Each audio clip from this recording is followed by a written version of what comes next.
Gerard, you're welcome, first of all, to Scottish television.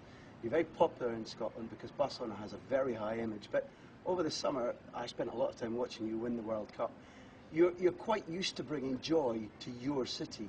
Describe to me what it felt like to bring joy to the country, to bring the cup back to the country, and those crazy scenes in Madrid the night you got back. Tell us about that. It was incredible. When we arrived to Madrid, there were millions of people in the streets waiting for us, and that's something you will never you will remember for all your life, no?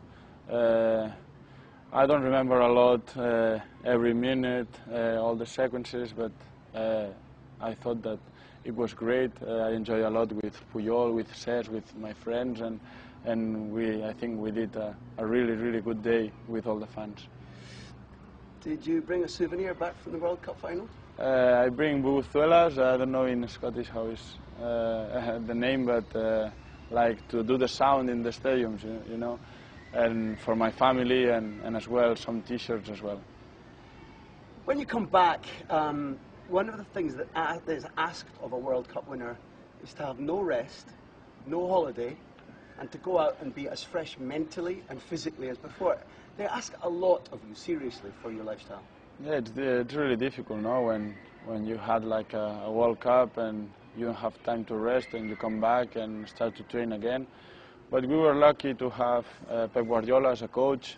He gave us a month of holidays, and we can disconnect. We could disconnect a little bit, and now that we're coming back, we won the Super Cup, so we start, I think, really well, and we are mentally and physically ready to start the season. But it is tough.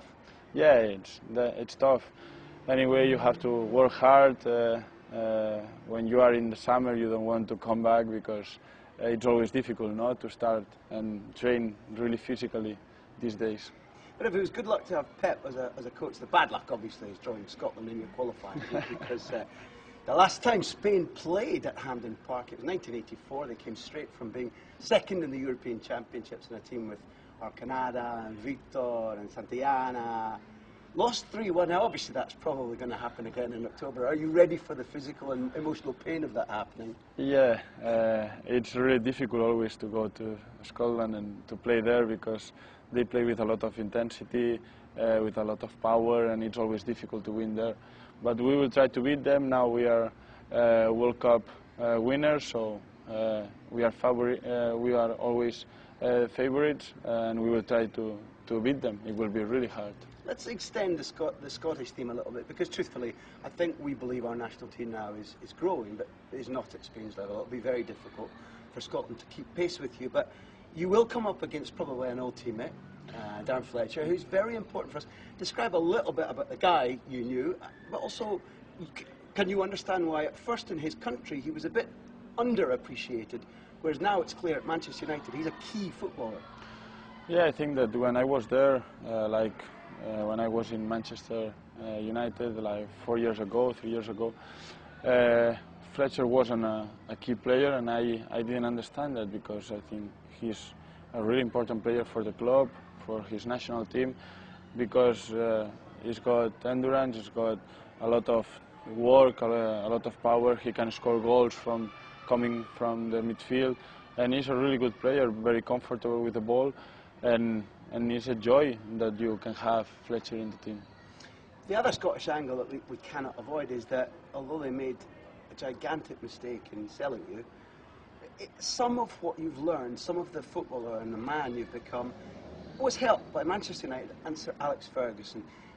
One, that's obviously true, but describe what Alex Ferguson, even in the short time you worked for him, taught you.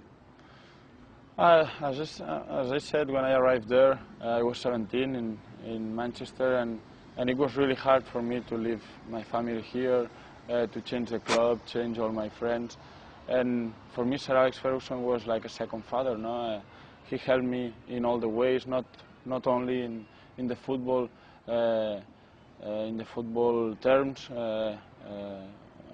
how to find a house, all my relations out of football, and I think that for me it was a really helpful person to me. So for me, Alex Ferguson, it will be always as a second father.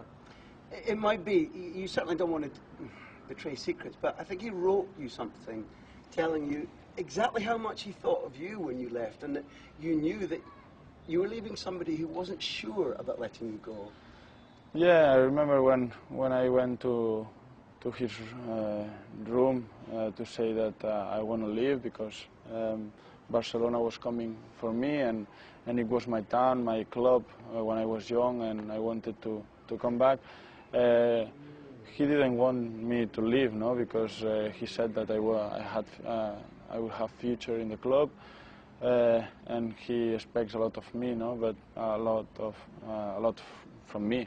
But I wanted to leave, and he wrote me a letter saying that it was really difficult and really hard for him to leave me, go to Barcelona. I can understand why, and when you came back it felt like a leader had come back. You show leadership, is it natural? I mean, genuinely, I believe, now I'll say now on camera, I think in future you'll become captain of Barcelona and captain of Spain. Now, that's my point of view, it's been my point of view for a long time. Is leadership natural, or have you learned it, or tell us about it a little bit? I don't know, I think that the leadership became when you've got a lot of experience from different sides. I went to Manchester when I was really young. I learned a lot from all my teammates, Ryan Giggs, Paul Scholes, Gary Neville, and it's always really good for you when you are really young to get all these lessons from them, no? Then you arrive to Barcelona, and the same with Puyol, with Xavi. I had a lot of contact with all these players, and then you try to give these advices to all the young lads. They are coming and they are growing up now. You mentioned two names. You had the great good fortune to play for two players who were almost separated at birth, although they're completely different people. Paul Scholes and Xavi are cut from the same footballing material, right? Yeah, I think they are two of the best players I've ever seen. No? With the ball, they are incredible, they are fantastic.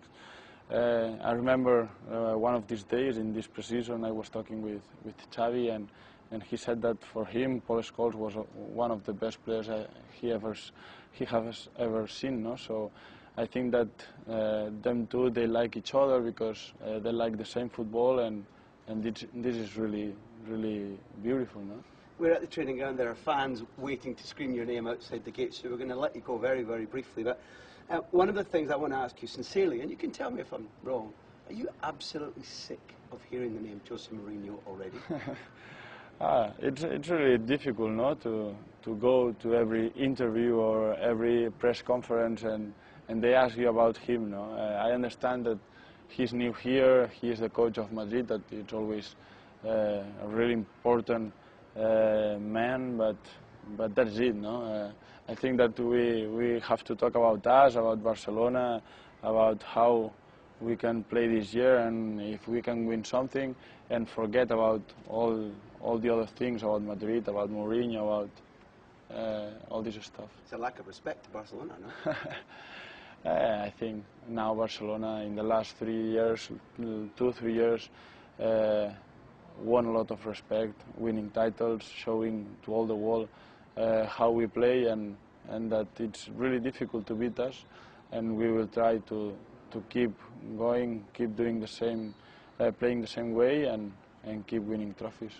Two quick ones. One's a curiosity. You've worn those colours for me. Those are Aberdeen colours, or? No, this is just a shirt. I know that you are an Aberdeen fan, and these are the colours of the team, but I'm sorry, but it wasn't for you. Then we'll stop for 3 bites. We'll stop for 3 bites, and then we'll go Rangers. The Champions League is a big priority for you because even though you scored against Inter Milan, the way in which you went out of the tournament that was yours last season was sore. It looks like you'll have some fun. Rangers again in the draw. It's a club that has been here recently, noisy fans. Sometimes it's easier to get up for those games where the visiting team brings 10,000 noisy supporters to the Camp Nou.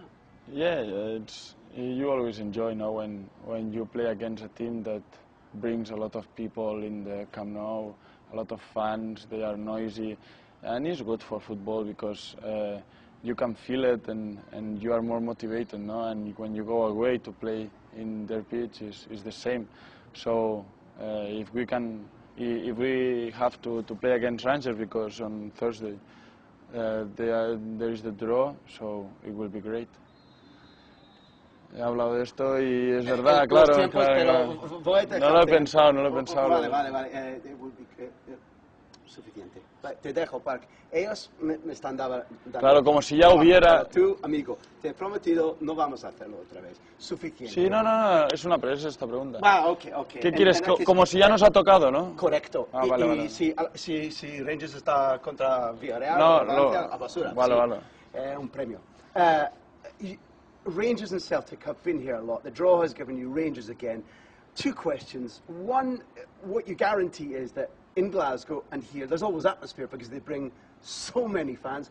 And secondly, even though Scottish teams make teams work hard against them, usually the difference is quality. So I guess you'll be happy for the atmosphere and confident about being able to cope. About the atmosphere, it will be great, no? Because when they come here with a lot of fans, with a lot of noise as well, no? Because they are great fans. It will be more easy for us to start the game. We will be more motivated. The game with atmosphere, it will be great. And in their pitch, the same. No, I think it's very easy to play when there is a lot of fans and with a great atmosphere. So it will be great. And to play against them, I don't know.